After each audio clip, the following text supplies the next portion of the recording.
Enable notifications by ringing the bell.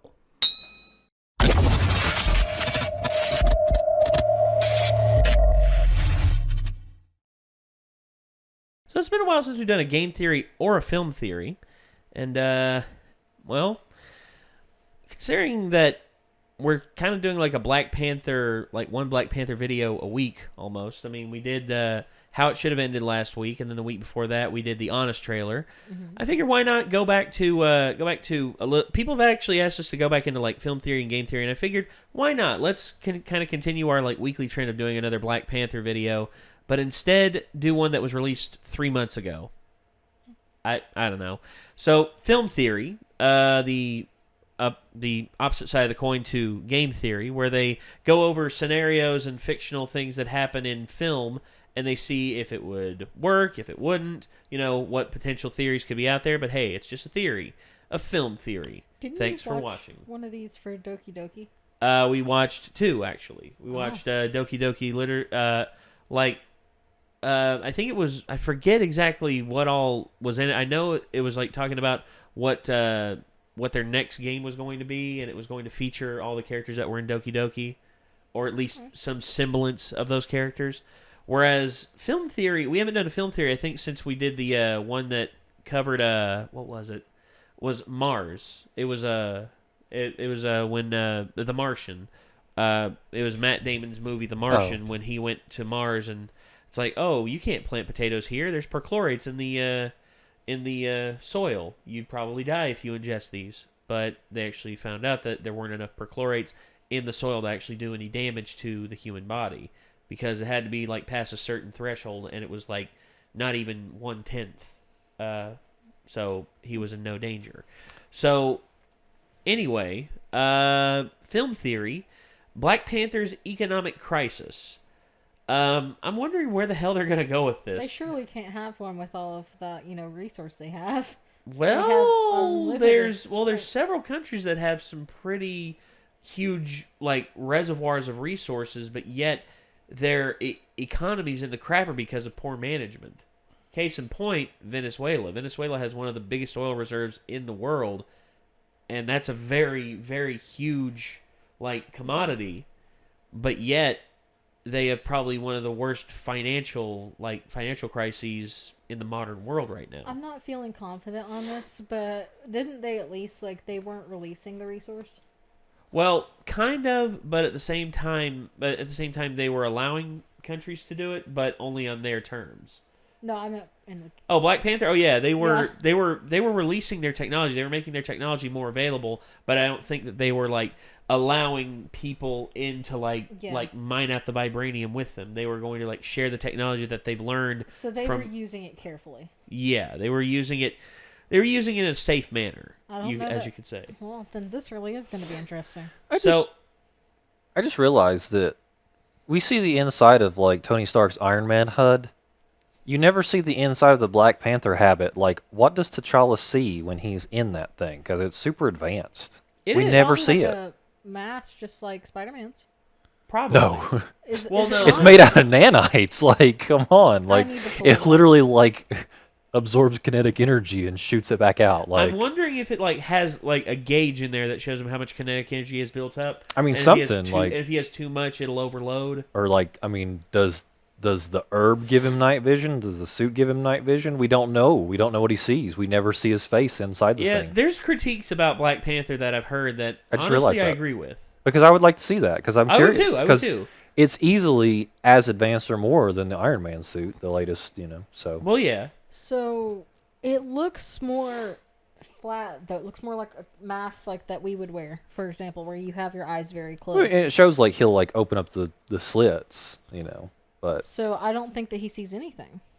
It just, He sees nothing. He is the Black Panther. That seems like a bummer. All right, so let's get into this film theory. We got a lot to dig into. Here we go. In 2015, Saudi Arabia's ultra-conservative leadership changed hands, and in the past year, the government has relaxed a lot of its formerly restrictive policies. Women are allowed to drive, women can now have access to government services without needing the permission of a male guardian. Saudi Arabia is also allowing movie theaters to open for the first time since the 1980s, finally breaking the 35-year ban with the showing of the Emoji Movie. Maybe overturning that movie ban was a good idea. Did they really?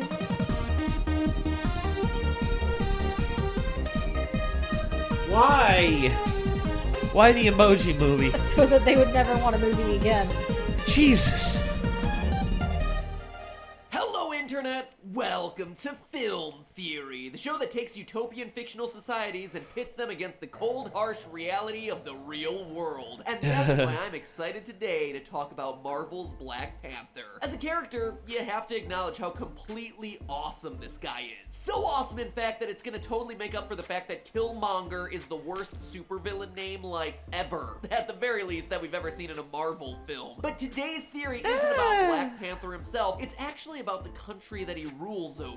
The mysterious Wakanda. Now, Wakanda is Wakanda an forever. isolationist African country. Its geography has kept it off limits to most of the world, and despite being chronically bad at sharing, we're gonna get to that, it's one of the most technologically advanced countries on Earth in the Marvel Cinematic Universe. And I'm here today to tell you that it's not the vibranium that exists within its borders or Black Panther's superpowers that's the most fictional part of this story. Oh no! I'm about to show you how the economy of Wakanda is completely unsustainable. And if you happen to be living there right now, well then, whoo boy, you're gonna want to get out of Dodge before the walls come tumbling around. Oh, Sherry, And no. I'm not even talking about Thanos yet. So you ready for me to ruin this one? Strap in, ladies and gentlemen, because we're taking a delightful tour through Marvel's world of macroeconomics. Now, in Black Panther, Wakanda's success is credited to the country having a monopoly on vibranium, a super strong metal that's the strongest on Earth, mostly because it's not even from Earth. It's actually from a meteorite that crashed into the nation's borders. And we've seen plenty of evidence of vibranium's strength in the movies already, from Ultron's body to Vision's body to Captain America's shield. And given the fact that Cap's shield holds up to Thor's hammer, you know you got yourself a metal as tough as the Miracle Blade Pro. So okay, if you're the average Marvel moviegoer, you're probably that Gamora? like, okay, yeah, It looked this like country it, has but this why was really her face valuable blurred out? resource, so that totally explains why it's rich. Movie logic is logical, except it's not really. In fact, there's a real-world theory that addresses why this isn't logical at all, and it's called the paradox of plenty. The paradox of plenty tries to explain why countries that sit on massive and super There you go. resources also happen to be the same ones that top the lists of, hey, our economies are in the pooper most of the time. Take countries like Saudi Arabia, for instance, which is the world's largest exporter of oil, yet millions of Saudis live in poverty, earning less than $530 a month. And Saudi Arabia's unemployment is 12.7%, which is huge. The paradox of plenty says that even though one area of the economy is booming because of a natural resources, other areas lag behind because there's a disproportionate amount of resources going to that one booming industry. Ultimately, this leads to prices of some goods and services in the country being way out of whack compared to other areas. The Inflation. theory has some holes, for sure, and if we're talking about the movie, this doesn't really seem to play out for Wakanda, where everyone is happy and educated and definitely isn't skipping leg day. But real countries who use this system don't usually end up with great technology and awesome Afro-modern style inspiration. So what's going on here? Well, in the real world, there's another part of this paradox of plenty that makes the situation more complicated. Part of the paradox is that countries with a single massive resource also tend to be countries with the least democracy. Again, Saudi Arabia is a big check mark there, but so are places like Russia and Venezuela, both of which are huge on natural resource and teeny on the democratic freedoms. Come to think of it, Wakanda is actually a lot like that too. It's not like they elected their rulers. T'Chaka just passed down the crown to his son T'Challa, and not in that cutesy meaningless way like the Brits do. No, T'Challa is actually the head of state. So what's going on there? Why is Wakanda so different? If these countries all have similar structures, then why does Wakanda's system work, and what are all the other countries doing wrong? Well, that democracy thing is a big factor here. You see, in Black Panther, T'Chaka and T'Challa only care about the well-being of their people, and so any money earned from the sale of government-controlled vibranium gets invested back into things like education or new businesses for the citizens of Wakanda. But in the real world, government officials aren't quite so altruistic. You remember reading Machiavelli in 10th grade and learning the whole phrase that absolute power corrupts absolutely, and hear it over and over again anytime I read Animal Farm. I mean, don't get me wrong, I rolled my eyes during that too, but the principle is true in almost every dictatorship in history. from Stalin to Mao to Mugabe. Turns out when you give someone too much power in government, or sometimes like any power in government, they end up using it to take as much control as possible. And taking control happens to be a heck of a lot easier in countries where there's only one big natural resource. I mean, think about it. In the US, there are a ton of different industries. Everything from corn to coal mining to computers. Everything that makes the country money. But what if we only produced one thing? Well, taking control of that one industry would basically mean controlling the entire country. And wouldn't you know it, but in countries with only one super valuable resource, that's usually what happens. Look again towards Saudi Arabia. All oil fields that are owned by the government and the ruling classes, who are all fantastically wealthy, and everyone else just isn't. For another historic example, try the Soviet Union, where during the Cold War, the country sold off some of its huge natural gas reserve. But did they use the profits to help their people out? Not exactly. It was more like this. The Soviet people were like, "Oh, wise government, we need potatoes and also pants. And we're also Italian for some reason." Was he like- Soviet leaders were like, no, we're going to use this money for weapons research. We're pretty sure you actually want nuclear warheads. Soviet people respond with a, no, thank you very much, but we actually just really need the pants. It's like minus 40 degrees here in Siberia. No, trust us, you're going to love these atomic bombs. They're very warm. I have no clue how many accents I butchered during that little scenelet there. Anyway, that's Like basically 4, the problem. The maybe leaders 5. of the country control all the money because they control the only big industry. When this happens, it's what's known as a command and control economy. Sounds a bit Darth Vader-y, right? Well, it kinda is. It's basically the leadership of your country telling everybody that it knows better than anyone else what the country really wants or really needs. This happens a lot in some of the saddest cases of human rights violations in the world. In a pretty recent example, Venezuela's command and control economy under President Maduro became super reliant on oil in 2012. Almost 90% of the economy revolved around government-owned oil, their one major natural resource. This wasn't much of a problem until the price of oil fell, when there was competition from other countries, and now all of a sudden the government had no money to buy anything. Up until that point, the government had been providing almost everything the people had through subsidies, but when the oil money ran dry, there were just major shortages of pretty much everything. The result was what citizens called the Maduro diet, named after the president who was supposed to provide for them, but instead couldn't afford to stock food on grocery store shelves, leaving Venezuelans to literally eat garbage to survive. And this wasn't our grandparents' problem we're talking about. This wasn't the Cold War 50 years ago. This was literally last year, when 90% of the population of Venezuela reported that they couldn't afford enough to eat. And that is the problem in situations like this. No government, no matter how good and altruistic they may intend to be, can predict what people are gonna want or need the most. Not to mention stuff that hasn't even been invented yet. It is simply impossible. And so time and time again, command and control economies fail from being A, corrupt, B, trying to provide people with the wrong things, or just fail outright because of C. All of the above. So, overall, Wakanda, which is a command and control economy run by a wealthy ruling class, isn't looking all that likely here. But for the sake of this theory, let's say it does work. That it's a system that isn't corrupt and that King T'Challa magically knows what all of his citizens want and need. Again, in history, this doesn't actually tend to work out, but hey, I want to believe in the power of Marvel movies. So for the moment, let's just let that part slide.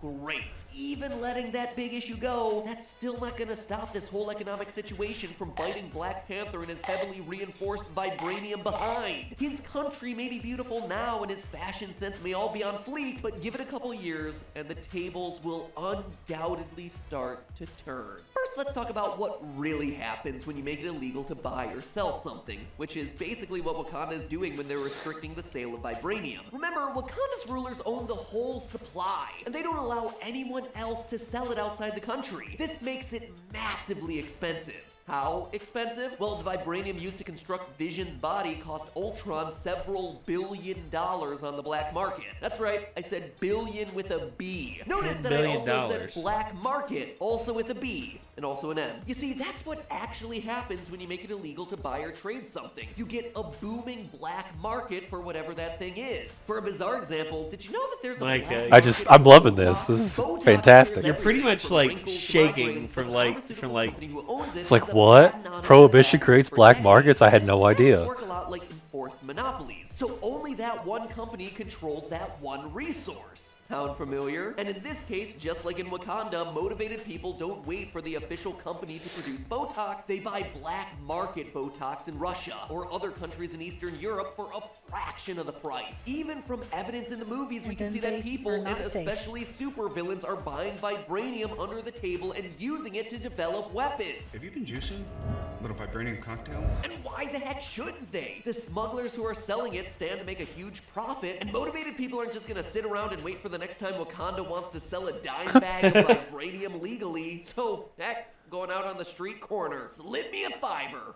Slip me a $5, like a $5 bill. Clearly you can tell I'm not proficient in lingo of buying and selling goods on the black market. Just means like give me a $5 bill, right? That is the whitest son of a bitch I have ever seen. I don't know. But you know what? We're not done yet because we have not even addressed the biggest issue that Wakanda isn't even thinking about here. When the world has something that's scarce, what usually happens? Do we usually just use it all up and say, well, that was fun while it lasted? That oil phase, that was a really cool phase, wasn't it? Not really. When there's a scarcity of a resource, prices go up. That's called supply and demand. If the price gets too high, people are like, I'm gonna use less of this to save money. Or maybe I'll stop using it altogether and figure out something to replace this thing. It's especially that last part that Wakanda has to worry about here. Just look at history to tell you why. Back in the 1800s, everyone used to use whale oil in their lamps. Besides being really tragic and sad, it also started to get really expensive when whales, started to go extinct. Like I said, this whole thing is really sad, but go figure it gets better. That was real. Whale oil became so rare that people couldn't afford it anymore. So they started finding alternatives. Kerosene. Specifically switching to kerosene. Hey! Crude oil was just this sludge that farmers kept getting annoyed by in Texas. But people realized it would burn better than whale oil. And go figure, it was a heck of a lot cheaper. So they switched. When the oil I've read so many articles on that dilemma. Oil got even cheaper, and then all of a sudden people could heat their houses, run cars, and finally leave the whales alone. Not Yay! because they were super nice, Everybody or because wins. Whales are majestic. Whales but are because they awesome. found a Whales better, are cool. They're my cheaper favorite alternative. animal. TLDR, Especially John D. orcas. Rockefeller saved the whales. No joke. For a more close-to-home example, for Capitalism, it wins. Ever wonder where fiber optic cable came from? As early as the 1980s, copper became scarce, but the demand for copper wiring for phones and electricity was huge. So instead of paying super high copper prices, people started to look for cheaper, more effective ways to deliver cable Corning. and discovered fiber optics. Corning fiber optics. Optic cables are literally made of sand, which What? there's no shortage of. glass. Actually Corning delivers Corning better glass. signals than copper ever did, Yeah, I and guess happens you're to be right. dirt cheap, literally.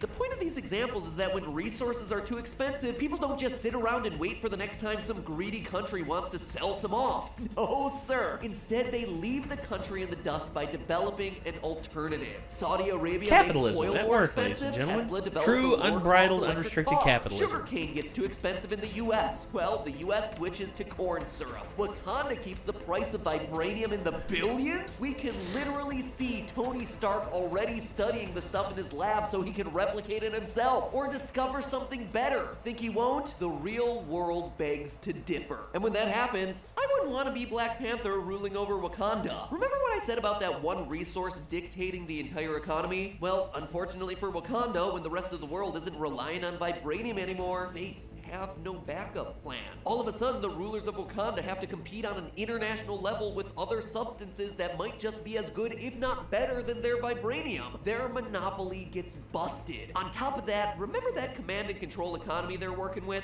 Well, it means that up to this point, the Wakanda rulers have been responsible for providing everything for their citizens, from education to jobs to money. But when vibranium isn't worth as much, the whole system falls apart. An entire population that's been totally isolated now has to fend for itself when the country can't support them anymore. And even some basic high school economics and history says that it's only a matter of time before that happens. So what does King T'Challa really need to do in this situation? First of all, maybe play a little nicer with those trade partners you're gonna need later on. And for goodness sake, don't wait for someone to develop that vibranium alternative. You need to get rid of that stuff before it's just another heap of useless scrap metal, my friend. But hey, that's just a theory. A film theory. And post script. Oh. Yeah, I'm back because this episode was written before I actually saw the movie, and now that it's out in theaters and I have finally seen it, I gotta say, everything in this episode ended up coming to fruition, didn't it? First, a big spoiler alert from here on out, so if you were like me and were barely able to get into a We've show seen in it, though. weekend, We don't have to worry might about wanna it. come back to this episode a bit after you've seen the film. Seriously, click off if you haven't Everyone seen it. out It's who not wants to our know? fault. Good. Okay, so 3 quick things I want to mention Oh, here. First, shoot. how about that whole Killmonger situation, right? When he seizes control of the country, 100% legitimately, I might add, he's the one man in charge of the country's primary resource, vibranium. And even though people might be really upset about him choosing to send it off to his war dogs around the world, that's entirely his right as the sole decision maker of the country. It's a perfect demonstration of the challenges of a command and control economy that we talked about in this episode. One,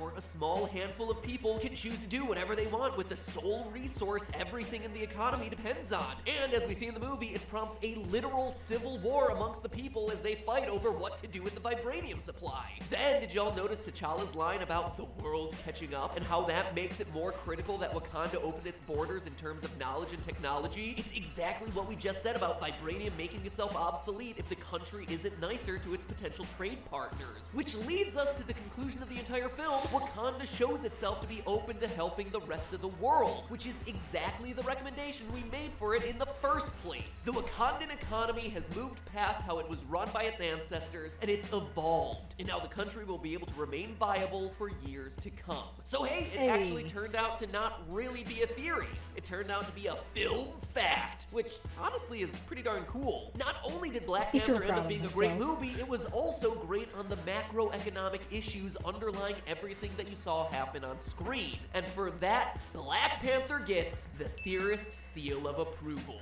But seriously guys, you gotta find a better way to choose your head's of state. I mean, a waterfall fist fight is in no way ensuring that you're getting Yeah. the best leader. Yeah, It's real bad. And now, if you'll excuse me, I need to go and watch the sunset. Please subscribe in the meantime.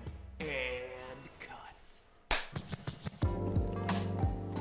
I had never seen a film theory, and I liked it. Yeah. Well, there's some that are actually really, really good. I've watched a few of the episodes when he first started doing them, and you see, Matt Pat's quality has never been in question. Like his quality of episodes, like he's got great editors, great animators. My ass like, was sitting here like this probably took forever to edit. oh yeah. Well, and his stuff is solid, even if you don't agree with it. I mean, No, it's solid. It's good. Yeah. This was one of his better theories that I think. Well, it's fleshed out by more real world examples. Sure. Whereas when he does like a Five Nights at Freddy's theory, it's just like all he has to go off of is the lore and everything else. In which he does pretty even good work with that, though. Well, yeah, he did. Well, it's what made his channel so big. I mean, honestly, when he started doing Five Nights at Freddy's theories, holy crap, his channel exploded. Like he went from like 500,000 subscribers to like 5 million almost overnight. When he released his first Five Nights at Freddy's. Sorry. Go ahead. Go ahead. I was just making a... The only thing about this that I would try to amend is, and people do this a lot, and I understand.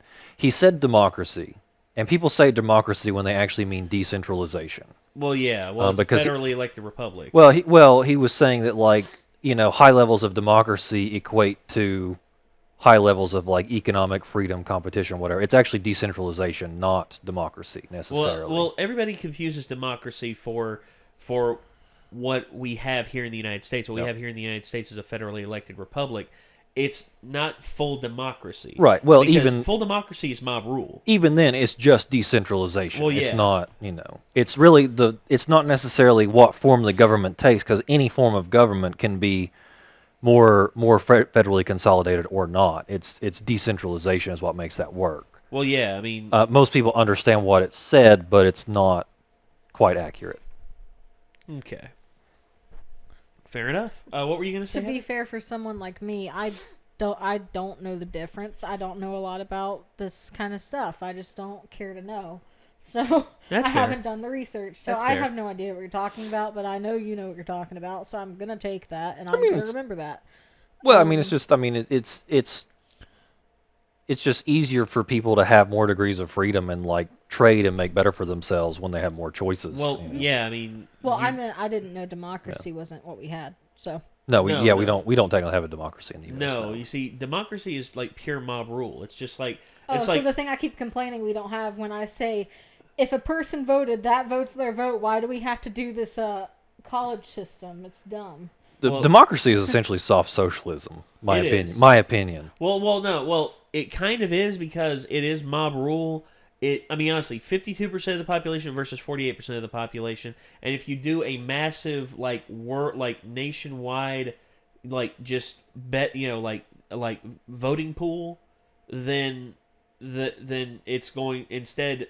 That's why we have states. That's why we have counties. That's why we have the separate. That's why we're not provinces. Yeah, we're not like there's things that are passed federally that all of us have to abide. Well, but now, once upon a time, the experiment was competing states. They have a few common things they share, but it was independent. That's why when the Capitol got burned down, the war didn't end. No, exactly. Because used to, in ye olden days, if you burn down the Capitol, you take the country. That doesn't work in the U.S. It's just like when the Spartans came to Athens and they catapulted in like diseased cows. No. I mean, the city suffered and the Spartans won. And literally, they were city states. Like literally, the nation was a big city at that point because that was all they could handle. And it's just like you can here in the States, everyone looks at like New York City, Los Angeles, Chicago, Detroit, Houston. Like if you take out a massive city. You're not taking out you're not taking out the U.S. population. You're not taking out you can take out Washington D.C., but yet there would still be something that all the states would still be able to function independently. From an economic standpoint, though, it's harder now because the federal government is so large. It didn't used to be like that, and that was the intent of the experiment. Well, in 1913, the Fed was made, and that made pretty much money instead of it being like a state-to-state thing where it was backed by actual gold. Instead, became a fiat currency that everyone just agrees, oh yeah, this works. Yeah. I would like to make a note about right here. My least favorite subjects in school were history, government, economics. So I have no fucking idea what you guys are talking about. Everything I know was either the basic little pieces of information that I somehow maintained. Government is also my least favorite subject. Picked up from hearing you guys talk. Well, but you learn about what you want to critique. I mean, and I don't really care about it as much as you guys do. I have my opinions and I feel very strongly about my opinions, but I don't go as far in as you guys go. I probably go 50%. Well, people can wear out whatever they want. It's just when they're wanting me to wear me out for whatever they want. I don't play that. Well, that's just like me. I mean, which is essentially what the government now does. Well, yeah. I mean, first off, let me say this. The federal government. I mean, shouldn't be able to dictate what I pay, what I give to them, in terms of income tax. So you feel like since it's your money that you got self-employed, you should be able to. Exactly. Yeah. I mean, I didn't go to the government and Ron Swanson's right. The income tax is illegal. It is. It's fully illegal. I mean, you look at the Constitution, it's illegal. The federal government is not allowed to do that. But they do it anyway because, nobody wants to fight. So before I get off into some bananas anti-government rant, it's interesting because I understand the economics he was talking about, but Wakanda was not selling vibranium. They didn't have an international economy. They weren't selling vibranium to anyone. No, they were pretty much internalized, and they were pretty much able to be self-sustaining without really selling anything. It was sort of the utopian which mindset. that really is the fantasy because that's never really existed. And probably never will because humanity is humanity. Well, I mean, that's the thing, though, is like any resource, if you have a valuable resource, engaging in trade is the only way to, rapidly build wealth, because if Agreed. People that have, say, if you have a lot of money, but you don't have a lot of time, well, you hire laborers with the money to get the stuff you want. So there's always a give and take, and that's how it's always worked. So it is definitely high fantasy that they could be so isolated and also so developed. Technological development. I mean, it can come from anywhere. It's just like when the Industrial Revolution happened. The steam machines that they had in London and England that helped form, presses and everything. Like, for instance, I've talked about this in the past, the innovation that was made in Greece with the steam ball toy. Like, if they would have done a little bit more research on that, they would have seen, hey, this actually could have some practical applications. And they could have applied it to other things in the area. But then once you start to develop that to, like, implement it en masse to benefit a whole society, you're going to have to, like, have a lot of labor involved. Exactly. And through labor, you get you build an economy. You build an economy based upon labor and how much you're willing to pay out, because these are the ancient Greeks we're talking about. The ancient Greeks were sustaining themselves, albeit they were state-centric and everything. Right. They were still sustaining themselves to a certain degree. But if you industrialize the economy by building a labor force, and you pretty much diversify what you're doing as well by not just implementing the steam mechanics in one area, but looking for steam mechanics to be used in other areas. Case in point, hey, what if we actually have a coal reservoir on this boat, and we actually use steam to power this little turbine thing down here that spins this little back here. What should we call it? We'll call it it propels the ship. We'll call it a propeller. So hey, and you look for innovation. And thus, I mean, the ancient Greeks were smart individuals. I mean, you look at what they built. You look at the innovations that they had in the Stone Age and everything. Throughout the age that they lived, and if you would input the Industrial Revolution back then, X amount of years before it was done in England, holy crap, where would we be now as a society? Well, just, because I was just thinking, because eventually they're making stuff out of vibranium that is really valuable, but developing those tools and selling them makes them more money than, the time investment in, like, mining this stuff. So it makes sense that they would hire cheaper labor to mine it. But then if it's an insulated society, who are they selling it to? Because the population size is only going to get so big in that one area. Well, and also, here's another thing, too. Their mining operations seem to be fully automated. Yeah. I mean, so they wouldn't be able to hire laborers. That can drive costs down. I mean, as they develop, I'm sure they have to mine automation always makes costs go down. I mean, it's just like coal. The more automation that's been done for coal, the more the prices have gone down, because men are no longer at risk of injuring themselves. You don't have to pay workers to do that. It's more profitable for the company, but however, the laborer is out of the job. Well, yeah, but new labor pops up. I mean, economies change, but it's of course, yeah. When it's so insulated, it's so weird because, I mean, even if they were all super geniuses and can develop this stuff, it's like, I mean, not all. There's an ebb and flow to economics that just has to be present, or else, because Gaddafi, he was sitting on a pile of gold, and it didn't really do him any good. Well, yeah. It's just like, not all developers in Wakanda are Shuri. I mean, not all of them are like super geniuses like Shuri. I mean, they're all educated, but not a lot of them are like innovators. Yeah, I mean, but the thing is, though, it's a movie. It's fantasy. Well, yeah, it was a good movie. I enjoyed it. Oh, I did too. I loved it. I thought it was one of the best Marvel films ever. But yeah, I feel like you'd have to start trading at some point, because there's no place that ever had, Now, if you had like a perfect utopia where it's like it's sectioned off and you had like readily available multiple resources like all over the place, maybe, but the world's not built like that. Well, there is one supposed utopian society in India where so many as a friend of mine called it, it was made by a bunch of rich white people who suck at golf.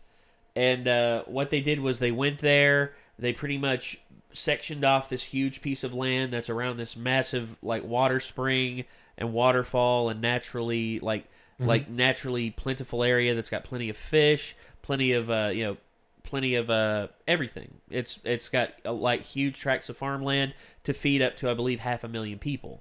And I think the current occupancy there is like 150,000. Right. And it's like everyone just lives there and just does what they want, and they don't and they're not beholden to any like government except for like this council that like oversees like where to build and what to do and everything. Which, I mean, stuff like that, it always starts out nice, but when something is too good, more and more people flock to it, and then there's a diminishing return. So, I mean, capitalists are the ultimate hipsters. When something becomes too popular and there's a diminishing return, they have to find something else, move somewhere else because too many people ran on it, or there's Well, yeah, I mean, it's just like not enough return now. It's just like steel development. Steel development. I mean, U.S. used to produce like how much of the world's steel? Like Sure. 60%, I believe, at one point. Now I think China's like the forerunner in that. Oh yeah, in which Chinese steel for the longest time was really crappy. I mean, Well, I mean, when you're starting out in an industry, it always kind of begins like that. well, yeah, well, Your first time's never good. well, no, it's not. And a lot of where a lot of that steel, the iron ore came from that was used to build modern China. I mean, I know they recycle a lot of it. Well, they recycled a lot of it, but a lot of it came from this one pit in Australia that's like huge. Why? Like they had it in an episode of Top Gear. Mm-hmm. It's huge, and I think the mine is no longer in use, and they use it for like a rally track, like a rally track. It's That's like pretty cool. it's like almost a full mile deep into the earth, and it's like huge, like a huge section's been mined out, and they've gotten all the iron ore out of there. And it's a huge sight to behold. But anyway, we've rambled enough, and we've confused Heather enough for one day. Real fast. Go ahead. I would like to compliment film theory because this is the first time I've seen it. Yeah. And even though I know basically nothing about any of this stuff, I mean, there were some of the basic terms, I knew. But they did a really good job at explaining everything and making it something I could follow even without the backup knowledge. Uh-huh.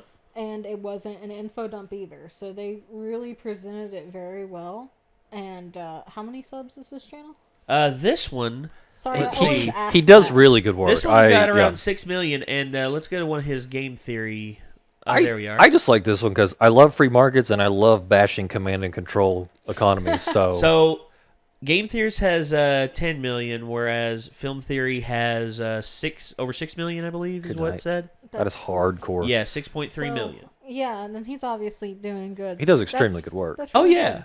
really, really good work. Cool. See all the dirty communists giving it the downvotes there. Bingo. Yeah. Oh yeah, I can see it there. People are just like, you don't know what you're talking about. It's just like history. All these historical examples and current modern day examples. I learned things. Mostly the examples was what I learned because I didn't know a lot of that. Oh yeah. I love how And we I actually cried. we when actually they started whale? talking about Venezuela. you actually you actually Venezuela. brought up Venezuela earlier, and then that was like the prime example. Because honestly, that's probably the best and most widely known world example of how resource centric governments, like especially socialist, like ultra socialist regimes that sought to feed all the people whenever everything was going great. But when you don't diversify your economy and you depend on just the one thing, guess what happens? Well, my knowledge was basically like I know Venezuela's having a hard time. I know so and so's having a hard time, whatever. But I never know what caused it. Yeah. So for me to have that presented like that, I was like, Corrupt government. "Oh shit, Yeah. that happened, and that happened recently." Excuse Yeah. me. Yeah. I was- 2017. I was keeping up with that stuff as it was happening, and Yeah. like there were several just bizarre articles. One was where the currency on World of Warcraft was in fact exchanging for higher than the Venezuelan bolivar. Oh my god. Yeah. Yes. And that wasn't the first time that a WoW currency had beat out a real life currency.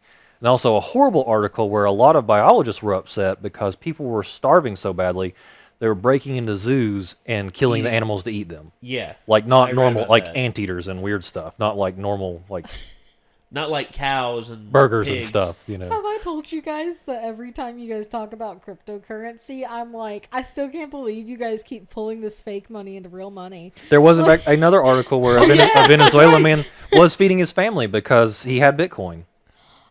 I mean, I seriously, like, I've watched not these guys, but I've watched someone I know pull cryptocurrency and seen it pop into their bank account, and every time it's because I don't know about it a lot. I just don't understand how you're pulling that fake money into the real world. And they're like, it's real money, Heather. It's a cryptocurrency. It is. I'm like, it's just not.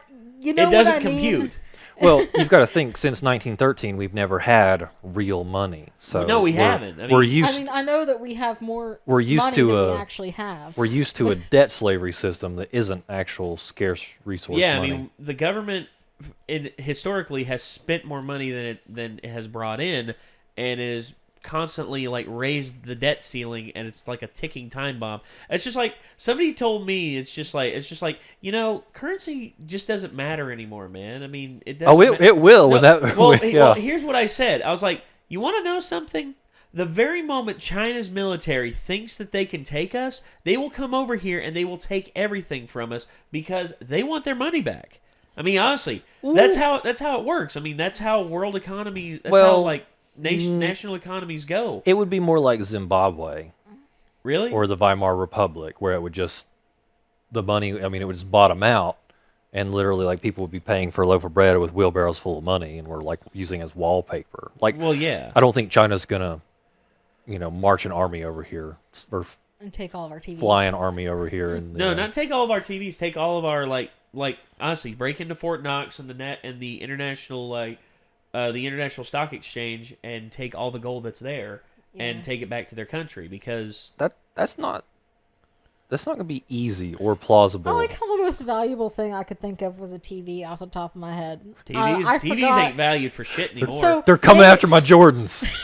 Right here, this TV right here, back about, I don't know, 10 years ago would have cost you $8,000. I got it for just under $400. Nate, can you tell them about you explaining to me that you had like something at a bank that had actual metal in it that you like could a sell? Safety deposit box? Yeah, Yeah. I didn't know that was a thing, and I went like in Harry Potter.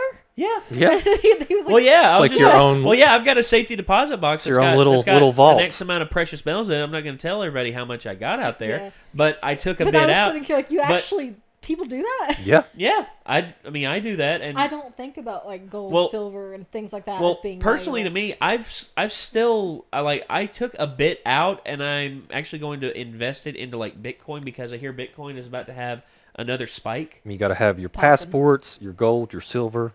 Well, gold, a silver, backup drive for your crypto, and probably not only that, also at least 2 guns. Well, not only that, no, and then 2 backup guns. Well, they don't allow guns in the safety deposit box where I go to. But what I do How do have they in know? there, I do have family heirlooms in there that are very important to me that I don't trust. No, not a gun. I didn't. No, know. I keep no. If I still had my grandfather's gun, it would be up in my closet right now. But unfortunately, I have a relative who doesn't know when to stop smoking meth for 10 seconds, and she stole it and sold it, and now we don't know where the hell it is. God. Well, that took a turn. Oof. And I'm going to end the video there. That. So, ladies and gentlemen, this was Film Theory, Black Panther's Economic Crisis. Do you think this is full of shit? Do you think that this is worth it?